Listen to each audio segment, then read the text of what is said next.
abbiamo tanti stress, tanti dubbi, il futuro non sappiamo cosa succede, cazzo le cose possono cambiare, hai fatto degli investimenti, hai preso delle robe, e il lavoro. Allora, di una cosa sola sei certa e sei certo, una e una sola, che da qui tu non torni, ecco c'è anche, vedi, mi viene fuori il coso da solo, così. Da qui tu non torni, tu da qui morirai, una cosa sola. Altra cosa certa è che l'unica certezza è che hai è che tutto è continuamente incerto.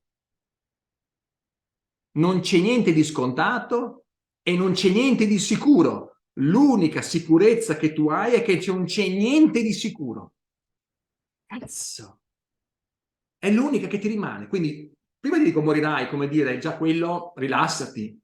La seconda ti dico, tu hai problemi, hai robe, hai l'amore, sta sicuro che non c'è, cioè, inizia a abituarti un po' a surfare, amico mio, amica mia, surfa un attimo, impara come andare nelle onde, perché la vita è questa roba e quando tu però accogli profondamente l'incertezza della vita, l'incertezza dei rapporti, l'incertezza delle relazioni, l'incertezza del lavoro, l'incertezza di tutto perché domani ti puoi ammalare e te ne vai, l'incertezza, non c'è niente di sicuro, niente che ti puoi aggrappare, niente che può essere, che rimane nel tempo.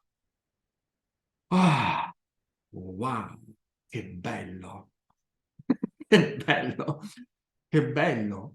Cioè, non c'è niente, quindi c'è tutto, perché non c'è un cazzo di sicuro. Cioè, ma di cosa mi devo aggrappare? Pensa, non può essere per un attimo se riuscissi a stare a questo livello, cioè, che ti rilassi perché tu dici, no? Cioè prendi coscienza, ecco qua, prendere coscienza è una cosa strana, perché avete visto come nella vostra vita a un certo punto ti rendi cosciente, ma dove cazzo eri prima? Cioè voglio dire, ma dove eri? Sotto acqua? No, per esempio, ecco, io ti succede una cosa che anch'io me la dico a me stesso, ma se ci rendessimo coscienti che non c'è niente di sicuro, niente. Niente, ma niente, niente. Adesso tu hai fatto dei progetti, niente. Ti posso ribaltare domani tutto. Ah, aspetta un attimo, no. L'ego che fa, tipo così vengono fuori i fumetti, no? Ma se tu ci entri proprio dentro, perché è come se morissi, no? Infatti è una morte. Ma come stai dopo?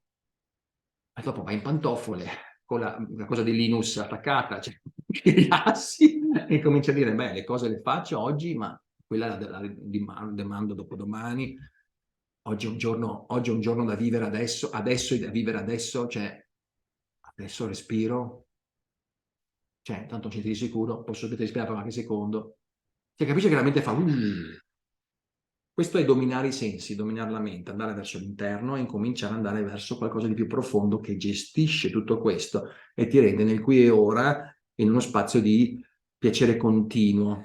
Raccontava a Michelle che c'era un suo collega che tornava già a Los Angeles, e tornava dal lavoro, era sempre stressatissimo e ogni volta arrivava a casa, si incazzava come una bestia, riportava il lavoro a casa. A un certo punto ha detto, guarda, io non entro più in casa se non mi tolgo tutta questa cosa del lavoro. Quindi cosa faceva? Stava in macchina anche 3 ore, la famiglia lo sapeva perché doveva ripulirsi tutto quello che era successo prima. Quando si era tutto ripulito, poi entrava in casa. Ora, questa cosa qua che è interessante, noi non diamo tempo a ripulirci, cioè noi non diamo tempo, uno, a capire cosa ci sta succedendo, cioè a sedimentare le emozioni che ci arrivano, le esperienze, a vedere che impatto hanno avuto su di noi. Non ci diamo il tempo, siamo sempre a costruire sedimenti su sedimenti, traumi su traumi, karma su karma, perché questo è azione e reazione che continua a creare oscillazioni di azione e reazione, poi va sugli organi, va sul nostro spazio interiore, energetico, eccetera. Darsi il tempo, non so come, potresti mettere una musica, potresti mettere, fai quello che anche stai capendo molti punti qua, questo è il linguaggio un po' sciamanico, cioè che vai con gli elementi di base, trovi un elemento di potere, ti ricollega alla madre natura, ma ti dai un tempo in fondo, e questo è il motivo, come tutti i riti, ti dai un tempo per far permettere alla tua parte interiore di emergere e di iniziare a vedere tutte le tue problematiche come piccole, come se andassi su una mongolfiera e guarda dall'alto il mondo. Questo è darsi il tempo, o detto in un modo sciamanico, è fermare il tempo. Allora, la domanda è, ci diamo il tempo al giorno un attimino per capire quanto massacramenti abbiamo avuto interiori? Perché noi siamo violentati tutti i giorni. Guardate che la vita è dura, ragazzi, cioè c'è tanta violenza che arriva addosso, da noi e da fuori. è che non ci deve andarci quel tempo di distendere, trovare quell'innocenza, potresti essere una doccia, una vasca da bagno, un qualcosa di piacere per te, dove ripulisci, riguardi le cose con un'altra prospettiva e poi riparti.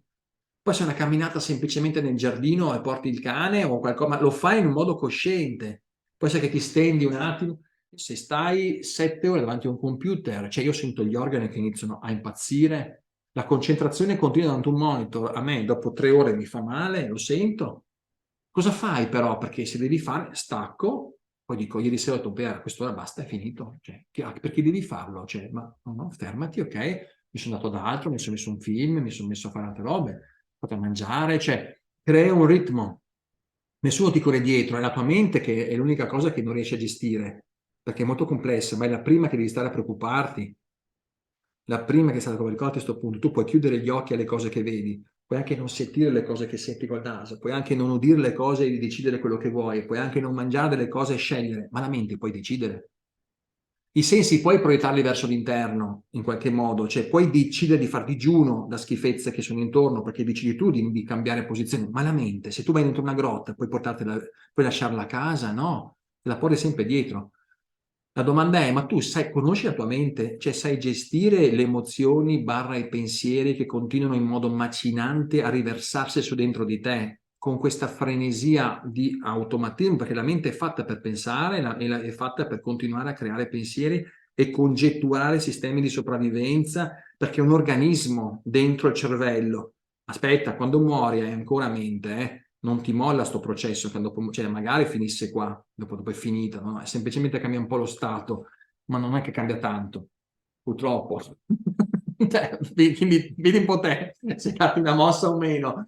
Però per dire, noi conosciamo questo organo mente che ci schiavizza tutti i giorni con queste sue fobie continue di fare e di stress, il passato, il futuro. Noi non lo conosciamo, non conosciamo, non osserviamo come reagisce, non osserviamo cosa sta buttando fuori, quanti veleni butta fuori e non gli diamo il tempo, non diamo un tempo a una parte profonda di noi a osservarla, perché noi non siamo la mente, siamo qualcuno che sta osservando e scegliendo questi processi. Attenzione a questo punto. Quindi cosa servono tutti questi riti?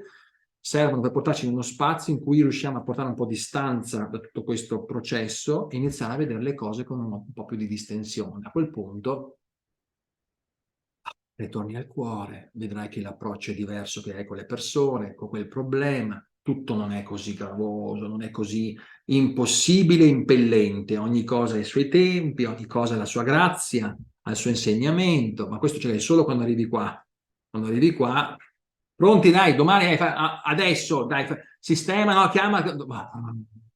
Quindi questi riti, questo trovare gli oggetti, questo caricare, questo entrare, è tutta una scusa per darci un tempo per entrare nell'essenza delle cose e quindi distendere tutta questa nostra follia interiore. No, entrateci un po' in questo, datevi degli spazi, trovate il vostro modo, cioè, ripeto, non c'è un modo unico, ognuno, come quando si dice, ma cos'è la cosa che ti fa, non so, vibrare di più? Può essere un santo, un genitore che è morto, un oggetto, quello, mettetelo vicino, alza la vibrazione. Se dicessi, come puoi alzare la vibrazione tua? Non lo so, sei tu che hai delle cose che ti fanno alzare la vibrazione, ma circondati di queste cose. L'unica cosa sicura è che noi continuiamo a cambiare e che non c'è niente di sicuro. Sì, ma noi continuiamo anche a cambiare. La cosa sicura è che non c'è niente di sicuro e che tutto cambia. Ma siamo messi proprio male. Cioè, non c'è niente di sicuro, sicuro che moriremo e tutto cambia. Cazzo, ma allora cosa se mi attacco? A un pozzo che stai cadendo giù da un pozzo e ti stai cercando di aggrappare a un pozzo scivoloso. Questo è quello che ti succede. Però la bella notizia è che tu continui a mutare forma attraverso il tuo pensiero e attraverso la tua azione di quella cristallizzazione che giorno per giorno hai in modo inconsapevole, che sta creando forme su forme, karma su karma, processi di tensione, di reazione, di drammi interiori. Ora, se tu non porti attenzione a questa roba qua, tu ti deformi in sistemi automatici, cioè segui una deformazione interna che segue il suo ciclo. Con un atto di volontà, di comprensione, ascolto di sé, e questi riti ti servono, perché devi fermare il tempo, incominci a formare la materia. Come fai i muscoli? Come Schwarzenegger ha fatto i muscoli nella materia, quella roba lì puoi farla nella mente e poi fare il tuo processo interno di deformare, quindi formare, informare, informarti anche. Cosa stai combinando? Cazzo, aspetta un attimo, sto pensando a questa cagata qua, non c'entra niente, adesso ho messo, basta adesso, neanche troppo, adesso è un momento.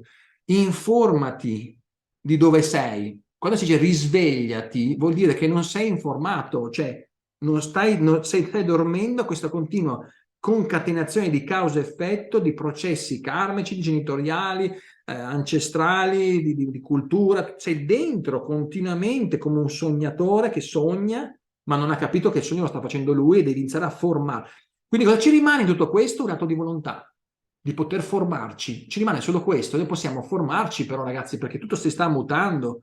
Quindi ciò che tu oggi sei, domani sei qualcos'altro. Puoi storgerti ancora di più, ma puoi anche correggerti. Quindi la direzione è importantissima, che direzione vuoi prendere, e darti un cazzo di spazio per vedere dove sei, cosa stai vivendo e come puoi iniziare a ritornare a quella, devi addomesticare l'interno, devi cominciare a meditare, inteso come prendere confidenzialità verso degli stati di coscienza più alti. Per fare questo anche gli oggetti, quello che c'è intorno, la vita che fai, tutto ti può aiutare, però devi darti un tempo, devi aprire un varco, perché se no noi siamo violentati tutti i giorni.